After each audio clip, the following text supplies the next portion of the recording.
नमस्कार, श्री स्वामी समर्थ. मी विनोदिता. तुमचं माझ्या चॅनलवर स्वागत आहे. आता सर्वपित्र अमावस्या येत आहे आणि सर्वपित्र अमावस्याला तुम्हाला कोणती सेवा करायची आहे, कोणती सेवा केल्याने तुम्हाला कोणतं फळ मिळेल आणि ही सेवा कशी करायची, तर याबद्दलची तुम्हाला माहिती माझ्या चॅनलवर मिळणार आहे. तर आता 21 सप्टेंबरला रविवारी सर्वपित्र अमावस्या आहे आणि सर्वपित्र अमावस्या या पितृपक्षाचा लास्टचा दिवस आहे.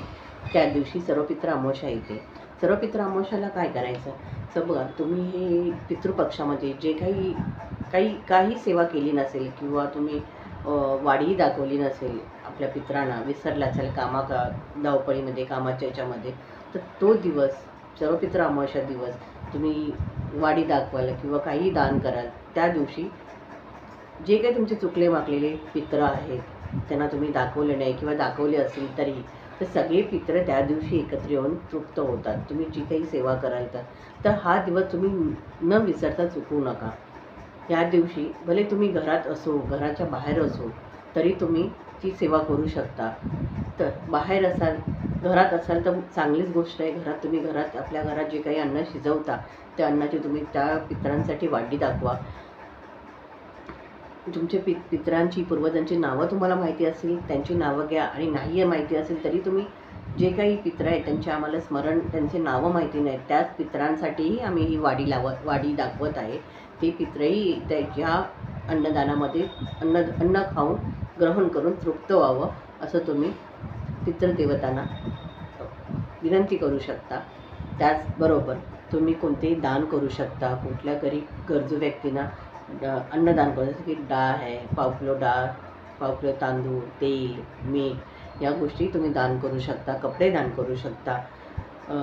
पंडित असतात मंदिरामध्ये, देवालयामध्ये, तर त्यांना तुम्ही पैसे दान करू शकता. त्यांना पांढरं वस्त्र दान करू शकता. त्याच्याने तुमच्या हातातून पितरांसाठी पितृदोष घालवण्यासाठी तुमचा खूप फायदा होईल त्याचाही. त्यानंतर तुम्ही पितृसंतुष्टकारक स्तोत्र आहे, पितृतुष्टी स्तोत्र, तर त्या स्तोत्राचा पठणही करू शकता तुम्ही त्या दिवशी. न विसरता त्या दिवशी तुम्ही तो पठण करा. त्याच्यानेही तुम्हाला पितृदोष तुमचा कमी होण्यास मदत होईल. पितृदेवतांचा मंत्र आहे ओम पितृदेवताय नमः, ओम पितृभ्ये नमः. या मंत्राचा तुम्ही 1 माळ, 11 माळ असं जपही करू शकता. तसंच तुम्ही जेव्हा वाढी दाखवता तेव्हा तुम्ही पितरांना वाढी दाखवता. पण जर तुम्ही घरात नाही आहेत, तुम्ही बाहेर आहात, तर तुम्ही बाहेर काय कराल, तर बाहेर तुम्ही काही अन्न विकत घ्या आणि ते कोणाला गरिबांना दान करा. कबुतरांना दाणे हे करा, पक्ष्यांना दाणे घाला. नाही जमलं तर थोडी साखर विकत घ्या किंवा घरातून साखर घ्या आणि जे झाडं आहेत, मोठी मोठी झाडं, त्यांच्या बुंद्याला तुम्ही ती साखर थोडी टाका, जेणेकरून जी काही काळी लाल मुंग्या आहेत त्या मुंगीतील साखर खाऊन त्यांना ते अन्नदान तुमच्या हातातून होईल. नकळत अन्नदान होऊन ते तुमच्या पितरांना तृप्त होण्यासाठी खूप फायदा होईल. तर ते तुम्ही करा, ते करायला विसरू नका. तुम्ही कोणाला छत्री दान करू शकता. ब्लँकेट, थंडी येणार आहे, तुम्ही ब्लँकेट दान करू शकता. या गोष्टी तुम्ही करा. आठवणीने तर्पण करू शकता आपल्या पितरांच्या नावाने. आणि तुम्हाला एक सांगते की ही पितृ अमावस्याची जी सेवा आहे, पितरांची जी सेवा आहे, ती सेवा कोणीही करू शकतं.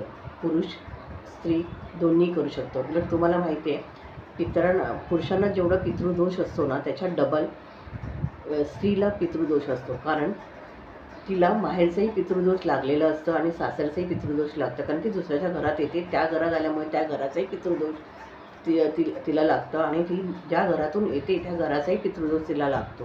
त्यामुळे घरातली जी गृहिणी आहे तिने जर न विसरता पितृसेवा करणं गरजेचं आहे. कारण ती जेव्हा सेवा करेल तेव्हा तिचे दोन्हीकडचे पित्र तृप्त होतील आणि तिच्या संसारामध्ये तिला सुख, शांती, समृद्धी, संपत्ती, ऐश्वर्य, तिच्या मुलाबाळांना सुख शांती मिळेल. सगळ्या गोष्टी तिच्या पूर्ण होतील. तिच्या जे काही कामामध्ये अडथळे येतात, घरात अशांती आहे, ते सगळी दूर होण्यास मदत होते. तिच्या नवऱ्याची तरक्की होते, मुलांनाही चांगला अभ्यास येतो, त्यांची प्रगती होते. तर मेन काय आहे, तर आपले पित्र तृप्त व्हायला पाहिजेत. बघा, आपण जेव्हा कुलदेवीची पूजा करतो ना, ते कधी कधी कोणाला पावन होत नाही का, तर त्याच्यामध्ये पितृदेव असतात.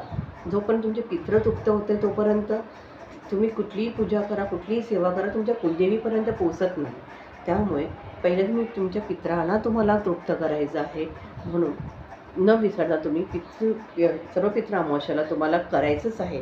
बाकी दिवशी तुम्ही करता, जेवताना घास वगैरे करता, पण तुम्ही ह्या पंधरवड्यामध्ये जी सेवा करतात ती सेवा तुम्ही केल्याने तुम्हाला खूप फायदा मिळतो. लवकरात लवकर तुमचे पितृ तृप्त व्हायला मदत होतात. कारण पितृ बाहेर आलेले असतात, पितृ यावे खाली आलेले असतात, त्यामुळे त्यांना लवकरात लवकर पावन होतं.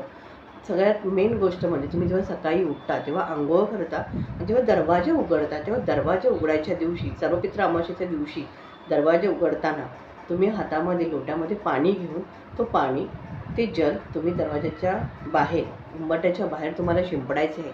न विसरता तुम्ही दररोज करत असाल तर ठीक आहे, पण त्या दिवशी न विसरता तुम्हाला हे कार्य करायचं आहे. कारण त्या दिवशी तर तुमचे पितृ येणारच त्या ठिकाणी दरवाजाच्या बाहेर वाट बघत असणार की माझे वंश आहे, ते कधी बाहेर येतात, ते कधी मला खायला देत आहेत, ते कधी मला अन्नदान करत आहेत, तर ते वाट बघत असणार. त्यामुळे दरवाजा उघडताना तुम्ही ते पाण्याचा छिडकाव तुम्हाला आठवणीने करायचा आहे. नाही त्यानंतर तुम्हाला सकाळ संध्याकाळ तुमच्या जे पियाच्या पाण्याचं भांडं आहे, मटका आहे, हंडा आहे, तर तिथे तुम्हाला न विसरता दिवा लावायचा आहे. आणि त्या दिव्यामध्ये तुम्हाला काळे तीळ टाकायला विसरायचे नाही आहे. तुम्ही काळे तीळ टाकून तो दिवा तुमच्या पितरांच्या स्मरणार्थ तुम्हाला तो दिवा तिथे लावायचा आहे. हे न विसरता तुम्ही कार्य करायचं आहे. तर्पण विधी करायचा आहे तुम्हाला पितरांच्या नावाने. त्यानंतर त्याच दिवशी सर्व पितृ अमावस्येच्या दिवशी तुम्ही शंकराच्या मंदिरात जाऊन तुम्हाला एक दीपदान करायचं आहे. त्या दीपदानामध्येही तुम्हाला काळे तीळ टाकायचे आहे.